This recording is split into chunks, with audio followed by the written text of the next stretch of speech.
Қош келдіңіз, Динара ханым, қалыңыз қалай? Қош келдік. Бұл Динара ханыммен шынайы әңгіме подкасты. Мұнда мен сіздермен тек кәсіп жайлы емес, өмірдің өзі жайлы бөлісемін.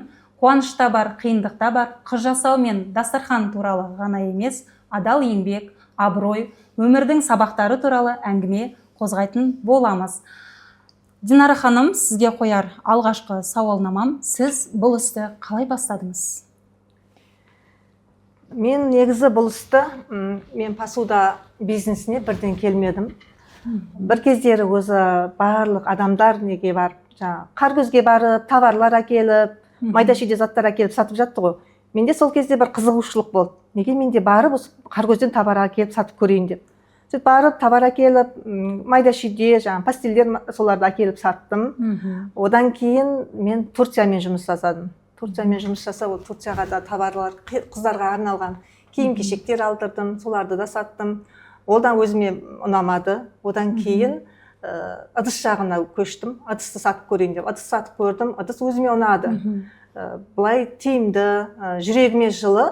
Сонымен мінекей қазір өзім сол ыдыс жағына кеттім. Ыдыс өзіме ұнайды. Осы жұмысты жалғастырып келе жатырмын. Яғни қызығушылығыңыз арта бастады ғой әрі қарай. Иә, сол қызығушылығым артты, осы посудаға деген қызығушылық артты. Саудада өзіңізді көре бастадыңыз. Иә. Енді бұл кәсіпке келмей тұрып, сіздің алғашқы жасаған мамандықпен немесе жасаған жұмысыңыз болды ма? Мен біріншіден бұл кезге дейін посуда сатқанға, негізі саудаға дейін мен бухгалтер болып, мемлекеттік органда жұмыс жасаған. Есепке осы бухгалтер арқылы кеп тұрсыз ғой саудаға. Есепке жақын болғанда сол саудаға қарай итермелеген шығар. Бухгалтер болып бірнеше жыл жұмыс істедім. Содан ары қарай саудаға кеттім. Сол жұмыс істедік енді. Керемет.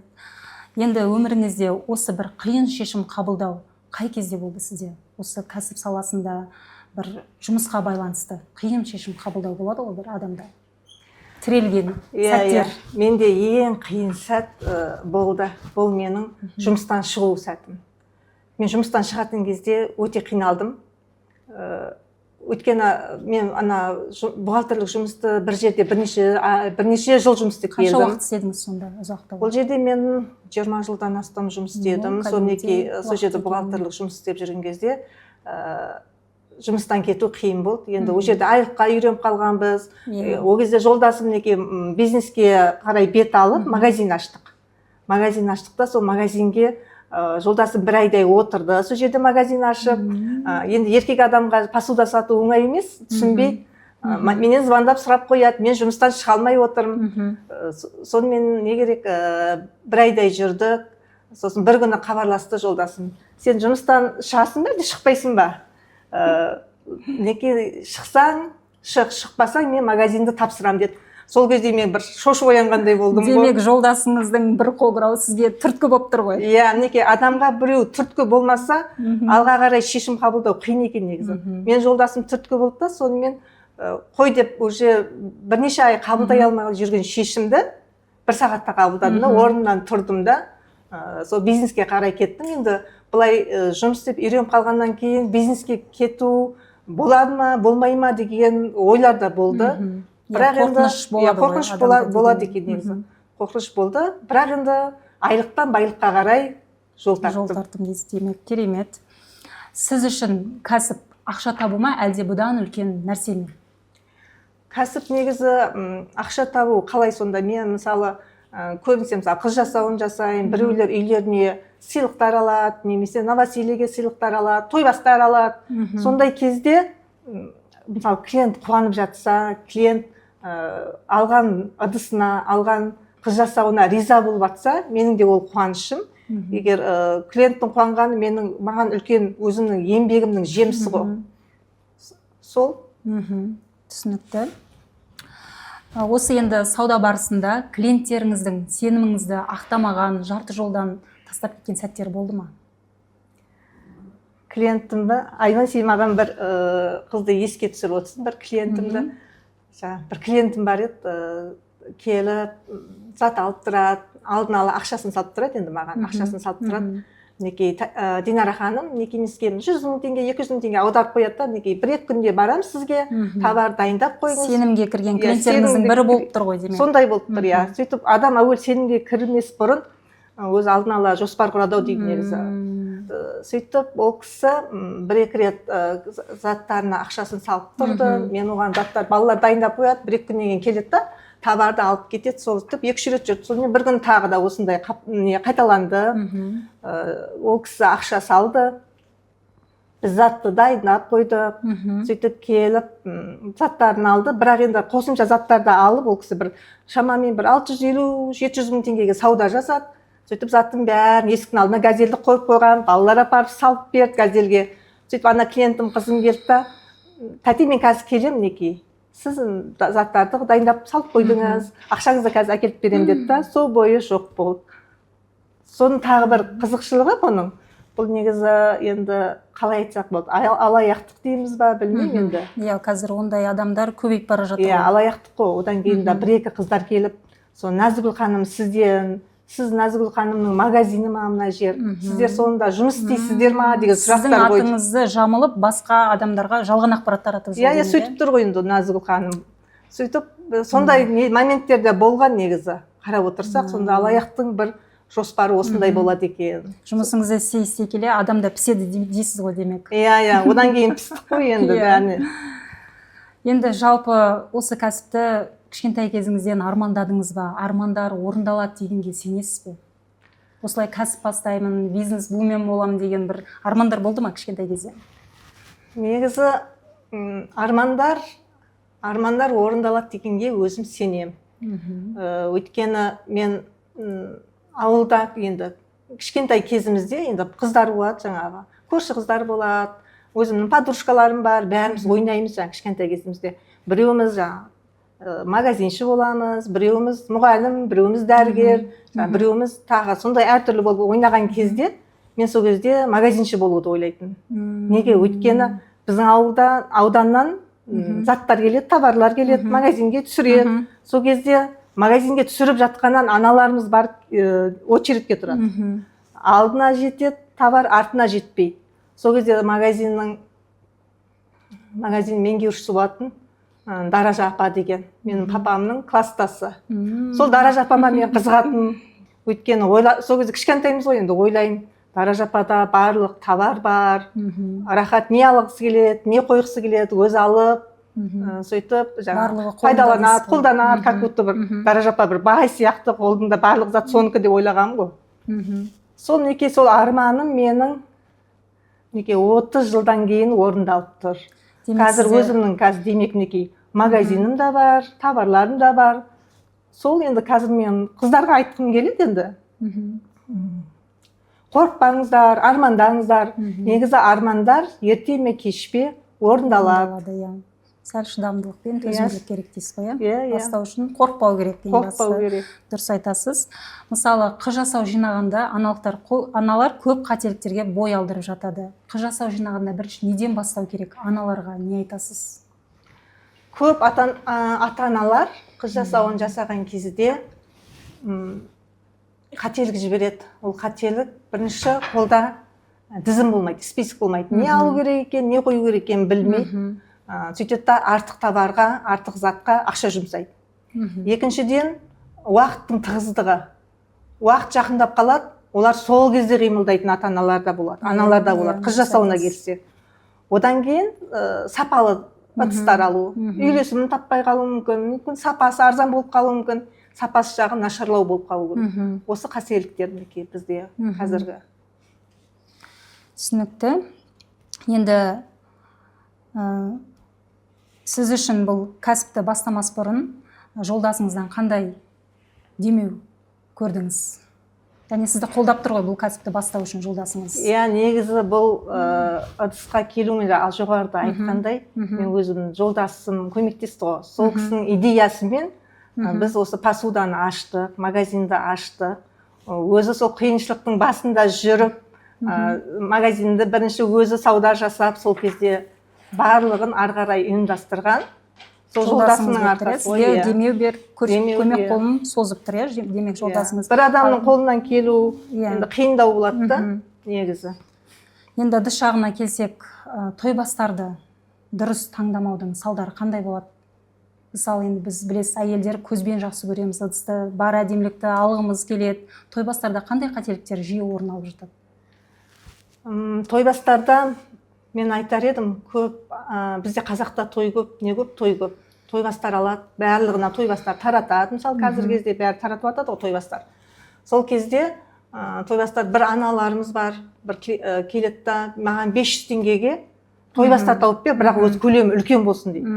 Ол 500 теңгеге ондай үлкен көлемде тойбастар табу қиын. Ал бір клиенттеріміз шақырған қонақтардың көңілінен шығу үшін жақсы тойбастарлар таңдауға мысалы атсалысады. Мысалы тойбастар алғанның өзінде де, таратқанның өзінде де ол сол тойдың негізгі несі ғой, айнасы десе болады. Естелік ретінде ғой қалады. Мысалы оны үйге алып келесің. Мысалы болмайтын нәрсе болса, енді ол әр жерде қалады. Мынау пәленшенің тойынан келіп еді, осы әлі тұр дейді. Ал егер пайдаланатын, бір іске асатын жақсы тойбастарлар болса, әрине үйіне келгеннен кейін кәдімгі мынау мінекей, мына тойдан алып едім, тойдан тоқтай деген сияқты. Алған адам да қуанып қалады. Алған адам да қуанады, той жасаған адам да қуанады.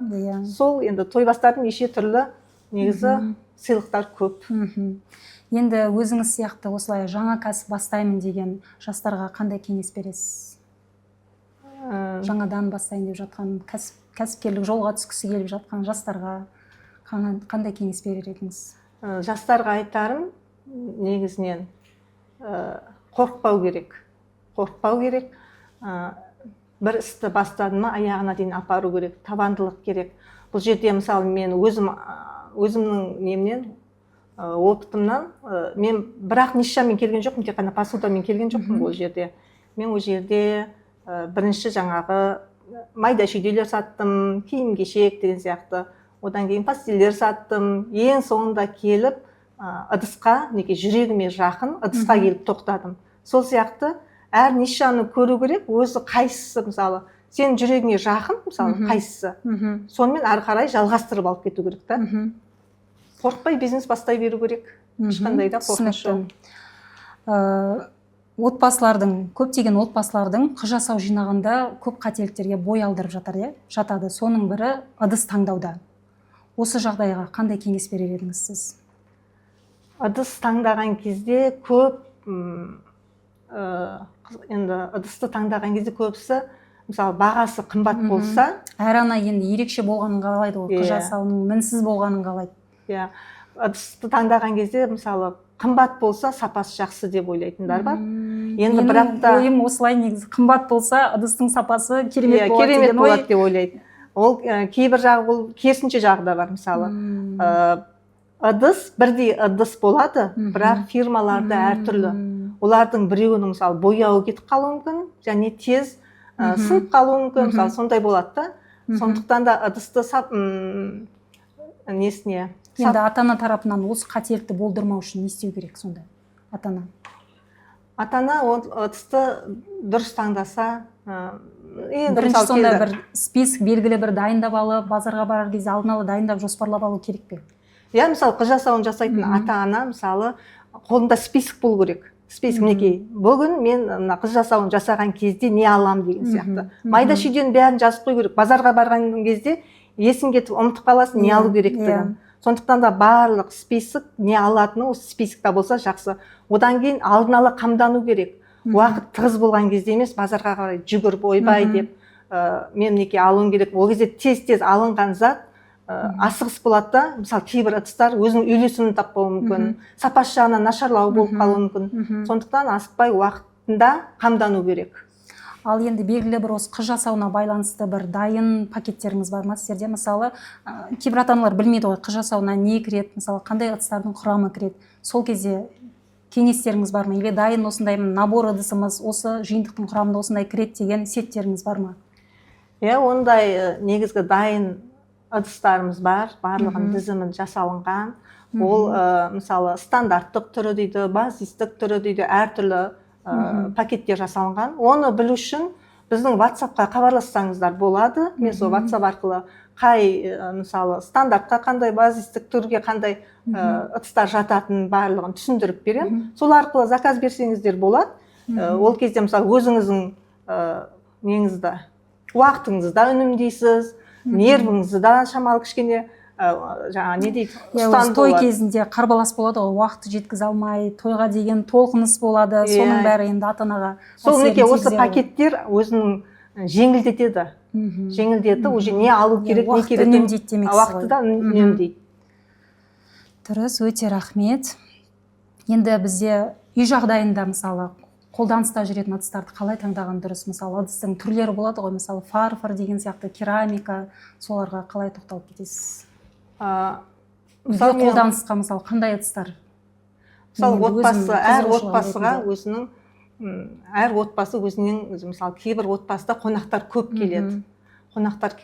Ол кезде ол отбасына мысалы 12 адамға арналған жаңа нелер, персондар болады, 12 персонға арналған предметтер болады. Яғни сосын 24 адамға арналған көп қонақ үйіне келетін болса, осындай үлкен предметтерді алған дұрыс та. Егер жаңадан отау құрған, жаңадан семья болып жатқандарға, оларға шағын, енді өздерінің семьясына ыңғайлап, сапасы жақсы, қолданыста болатын сондай ыдыстарды таңдаған дұрыс.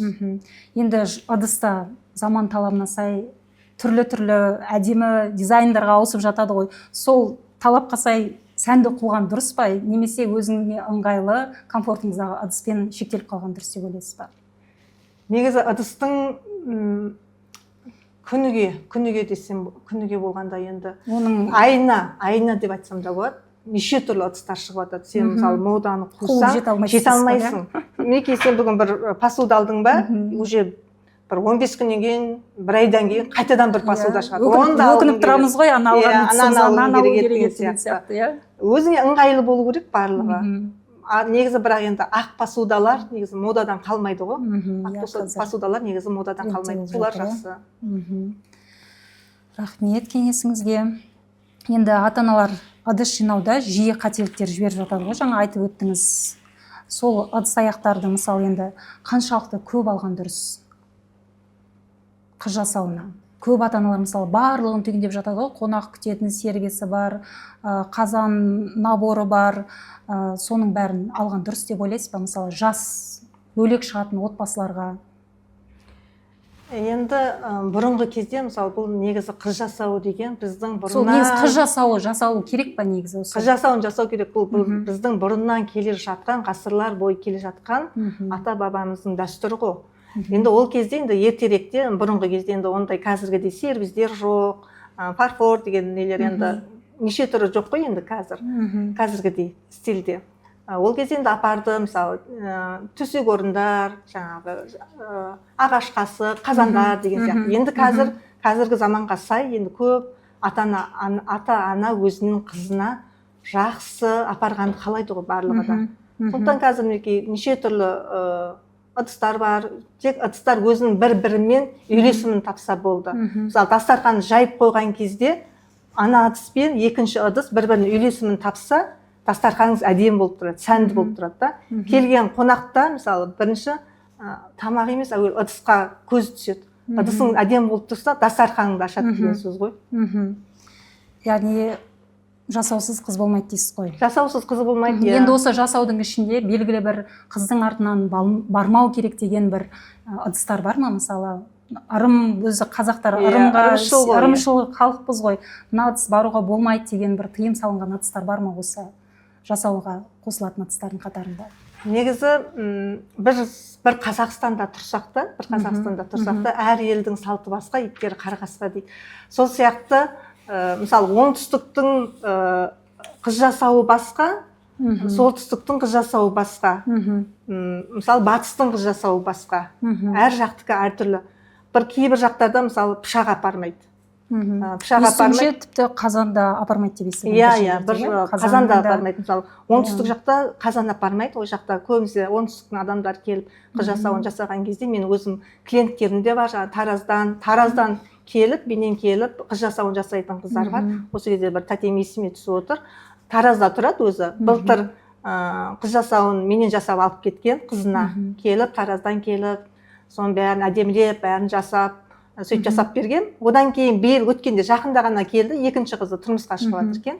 қыз жасауын тағы жасап алып кетті, осы сізге сенем, сіз барлығын дұрыс көрсетті, көңілінен шықты деп. Мінекей сол сияқты. Содан кейін мінекей пышақты апарады кейбір жақтарда, жаңағы неміз пышақты апарады да, бірақ пышақты сатады. Тағы бір естіген, сол сатады деген. Сатады. Апарған жағдайда сатуға болады, демек. Сатады екен, қазақтың дәстүрінде сондай дәстүр де бар. Бізде қазақта негізі әдеп ғұрып дәстүр дегендер көп қой.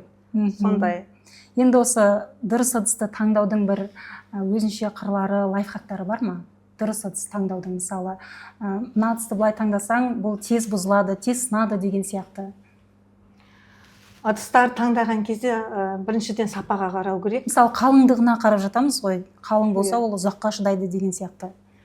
Қалың болғанда керамика, фарфор болып бөлінеді ғой, өзі стекло болды. Стеклолар негізі былай қарасаң сынғыш болып келеді да. Бірақ стеклода жақсы, нелер, качестволары жақсы, бар сапалары.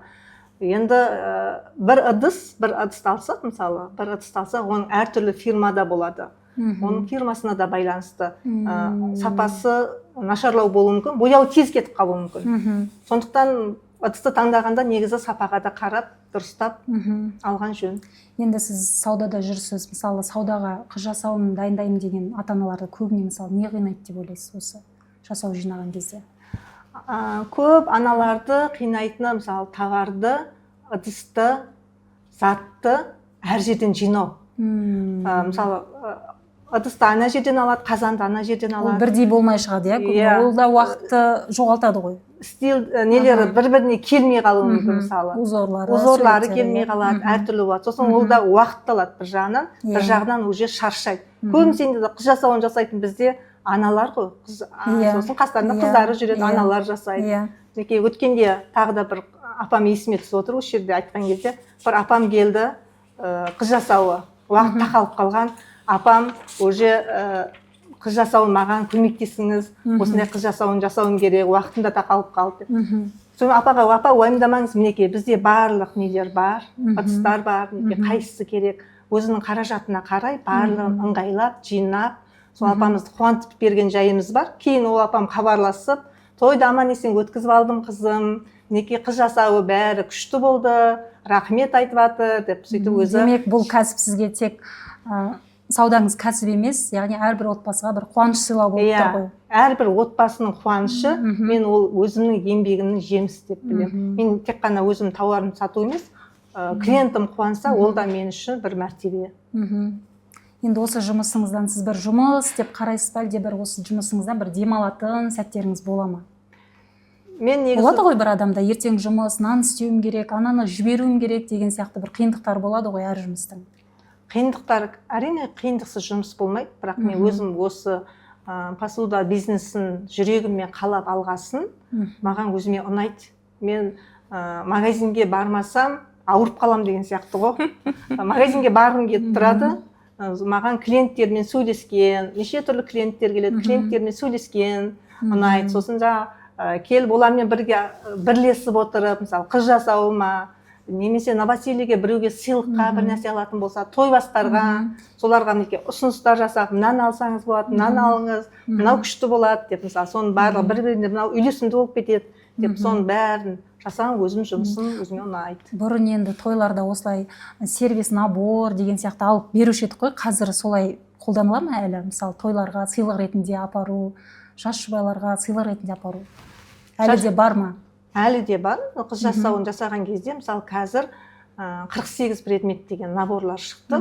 Дәл 12 адамға арналған, оның ішінде барлық сол жаңадан отбасын құрып жатқан жанұяға керек заттардың бәрі ішінен табылады.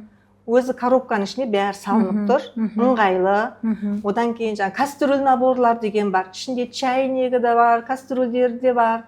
Сковородкасы, табасы барлығы уже жинақталған. Содан кейін қашсық, шанышқы, мінекей осының барлығын апарса, кәдімгі қыз жасауы, мінекей нағыз қыз жасауы сол кезде болады. Дұрыс айтасыз. Енді осы отбасылық, кәсіптік өміріңізде есіңізде қалған бір қызықты оқиға бар ма? Клиенттердің арасында болсын, есіңізде қалатындай жұмыс барысында.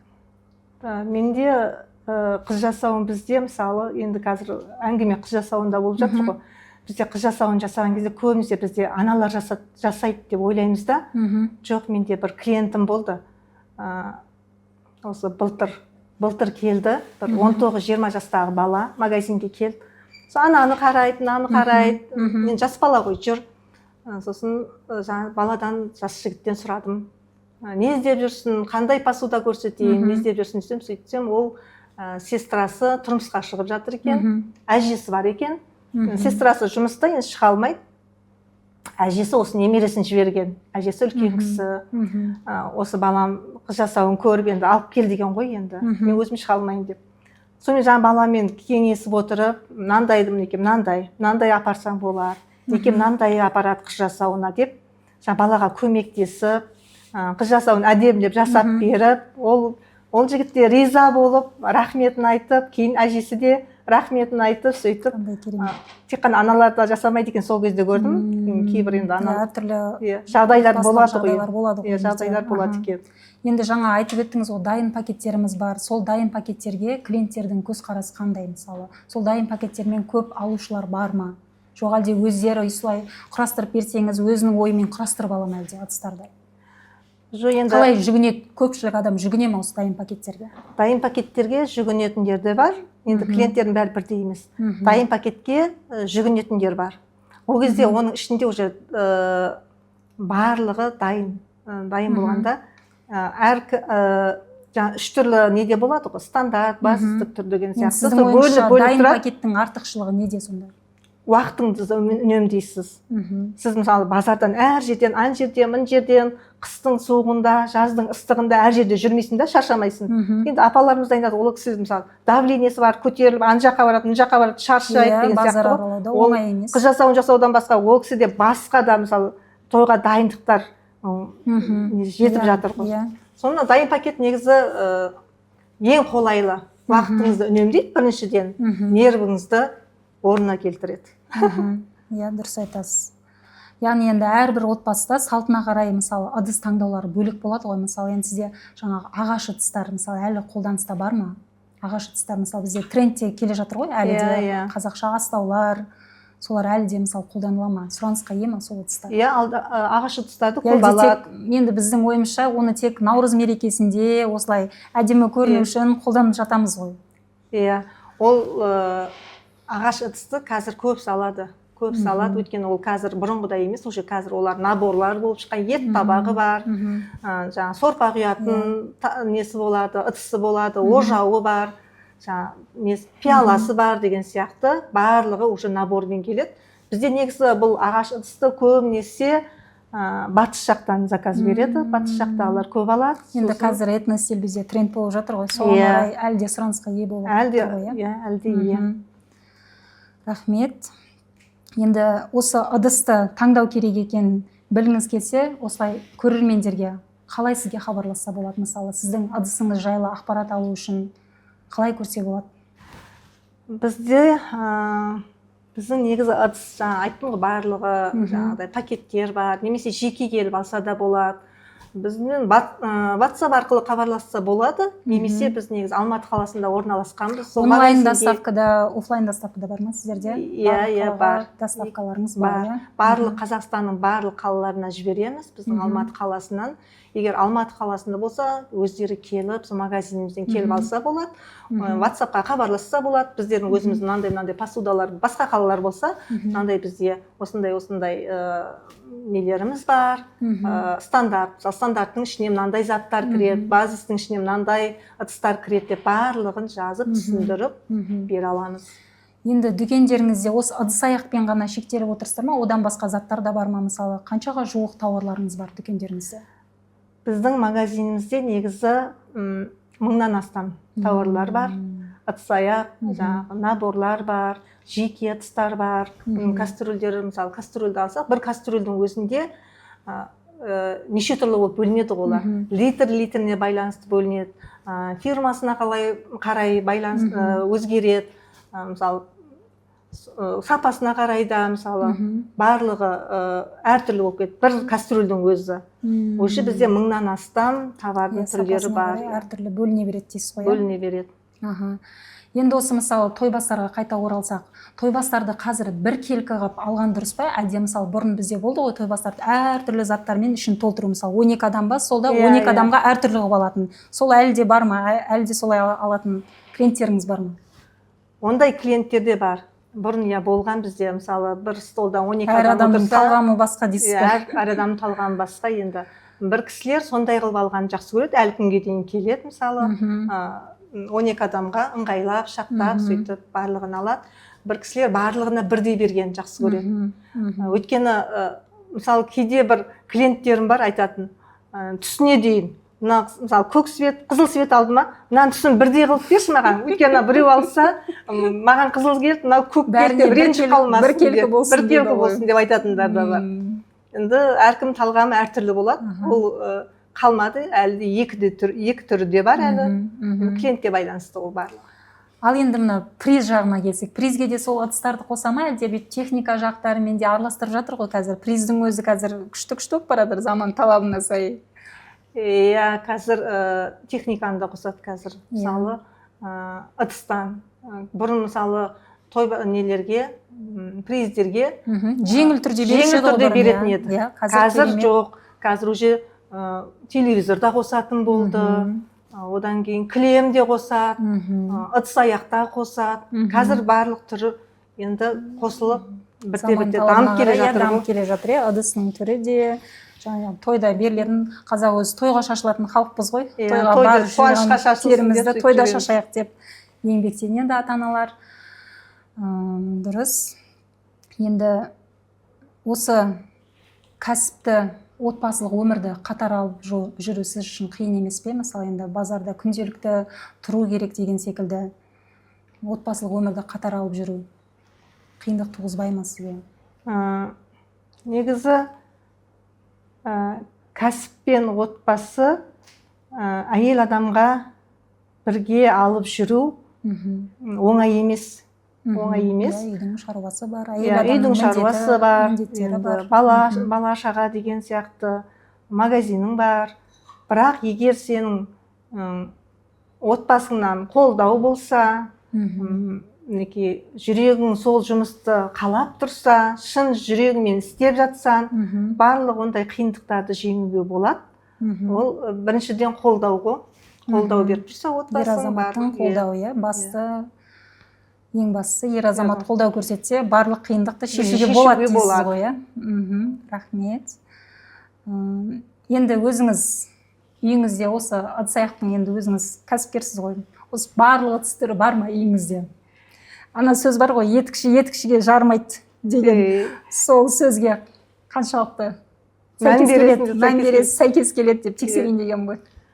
Менде клиенттер келеді ғой, ыдыс алуға келеді. Сосын жаңадан ыдыстар шығады. Әлде өзіңізге бірінші клиент алсын, сосын аламын деп қалып қоясыз ба? Жоқ, клиенттер кейде келген кезде менен сұрайды, Динара ханым, мынаны сіз өзіңіз пайдаланып көрдіңіз ба? Мынаны қалай ұстап көрдіңіз ба деп. Енді мен келген ыдыстың барлығын ала берем деп айта алмаймын. Өйткені ыдыс ай сайын шығып тұрады. Мен оның бәрін ала бермеймін. Бірақ өзіме керекті, өзім үйіме пайдаланады ау. Ас үйге мынауым керек, қонақ келгенде мынау керек деген ыдыстарды аламын. Сосын мен бір нем, клиенттер келген кезде, мысалы, өзім пайдаланып, өзім сапасы жақсы пайдаланып жүрген ыдыстарды клиенттерге айта аламын мен. Неке мынаны алыңыз. Мысалы, жерде бір табан алайықшы, мына табан сәл қымбаттау болады да, мынаусы кішкене арзандау. Клиенттер енді көбісі кейбіреулері арзанға жүгіреді. Сол кезде мысалы айтасың, неке тәте, мен мынаны өзім пайдаланып жүрмін. Астына жабыспайды тамағыңыз. Жақсы, палау істесеңіз де жабыспайды еш нәрсе. Осыны алыңыз, сапасы жақсы деген сияқты. Сол барлығын енді бірден үйге ала берем деп айтпаймын. Енді мысалы сіздер көптеген тауарларды отправка жіберіп жатасыздар ғой. Сол ыдыстардың ішінде мысалы қорапта сынған ыдыстарға сіздер жауап бересіздер ме? Ол ыдыс қайтып келе ме деген сияқты, орнына қайтадан толтырып бересіздер ме? Әлде сол күйі кете ме сол ыдыс сынған күйі? Мысалы сізге звондайды ғой жеткеннен кейін. Мына ыдыс сынып келді, осылай бүлініп келді деген сияқты. Орнын қалай толтырасыздар? Бізде мысалы ыдысты жинаған кезде клиенттің заказын қабылдап ыдысты жинаған кезде көмекші балаларым бар. Солар өздері әр ыдысты тексереді, видеоға түсіреміз, әр ыдысты тексеріп, әдемірек орап, мысалы ешқандай қуыс қалдырмай коробкаға салған кезде барлығын әдемірек орап, жаңағы осторожно стекло деген стекломен скотчпен жабыстырып барлығын жібереміз. Енді мен жіберген ыдысымның 99% сынбай жақсы жетеді. Кейде бір сынып қалуы мүмкін, бірақ ондай кезде кейде ауыстырып береміз. Бірақ бұл демек бұл бизнесте бір нелері болады дейсіз бе? Ондай бірақ көп болған емес, өйткені мен барлығын видеоға түсіріп, расход деп айтамыз ғой, артық расход демек болып тұр ондай жағдайлар. Болады. Жақсы. Енді осы ыдыстарды біз енді басқа қалалардан алушылар көп па сізде? Мысалы, қай қаладан именно осы ыдыс алушылар көп сіздің дүкеніңізде? Менің өзім осы уақыт барлық қалаларға негізі жібереміз. Қазақстанның барлық қаласына жібереміз. Өзімнің осы уақытқа дейін мен 5 жылдан астам жұмыс істеп келатқанда өзім уже постоянно алатын клиенттерім де бар. Мысалы, менің Екібастұздан алатын Әлия ханым деген клиентім бар, Мақаншыдан алатын клиентім бар. Әр қалада өзімнің клиенттерім алып тұратын. Олар уже маған сеніп, уже тапсырыс бере береді. Динара ханым, мен сізге сенеміз, сізге уже үйреніп қалдық. Басқа жерге заказ беріп едік, әлі салған жоқ, бір апта болды, әлі ала алмай жүрміз деп. Енді мен өзіме тапсырыс бергеннен кейін жауапкершілікпен қараған жақсы көремін. Оны бүйтіп ұзаққа создырып, 2-3 күннен кейін салу деген менде негізі жоқ екен. Бір жағынан осыны ойлаймын, өзім госорганда істегенмін ғой, сондай тәртіпке үйреніп қалған сияқтымыз да, оперативно жұмыс істеуге. Сондықтан осында негізі менің бұрынғы жұмысымда пайдасы тиіп тұр осы жерде, оперативно жұмыс істеуіме. Енді қазір ыдыстың түрі көп. Мысалы, қонақ күтетін кезде дейге, әр ыдысқа, мысалы, самсаны бір бөлек, наны бір бөлек өзінің тарелкасына салу керек деген шарт па сол? Или әдемілік үшін солай салу керек деген сияқты? Мысалы, холодныйдың өзінің ыдысы болады, десерттің өзінің ыдысы болады, е? Негізі олардың, холодница деп. Соның бәрін алып қамту керек па, сол ыдыстың барлығын дастарханда? Енді біз дастарханға қонақ шақырғасын бәрін қойғымыз келеді ғой. Бізде өзімізде қой, мына ұят болады. Мынаны қояйық деп мысалы да, бәрін қойғымыз келеді. Негізі мына алдында айтқандай 48 предмет деген набордың ішінде уже барлығы жинақталған. Ол жерде холодница да бар, торт салатының да бар, салат салатының да бар. Ол 48 предмет қанша адамға арналып тұр сонда? 12 адамға арналып тұрған предметтер. Сол сияқты енді өзінің әр мысалы тағамның салатын ыдыстары да бар, бірақ енді әркім өзінің талғамына қарай сала береді ғой. Ыдыс үйлесімді болып тұрса, дастарханды ашып тұрса, сол жақсы.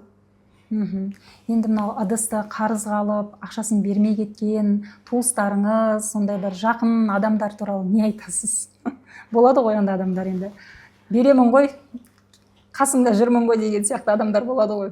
Жоқ, енді туысқан болғасын, таныс болғасын қарызға сұрайтындар болады енді, бірақ енді былай бермей кеткендер. Саудада достық жоқ деп жатады. Саудада достық жоқ қой енді, бірақ бермей кетіп не істеген енді кісілер әлі ондай кісілер жоқ енді. Қарызға алады уақытында, мынандай күні әкеліп беремін, мен өзім де сұраймын, қай кезде бересіз мына ақшаны деп.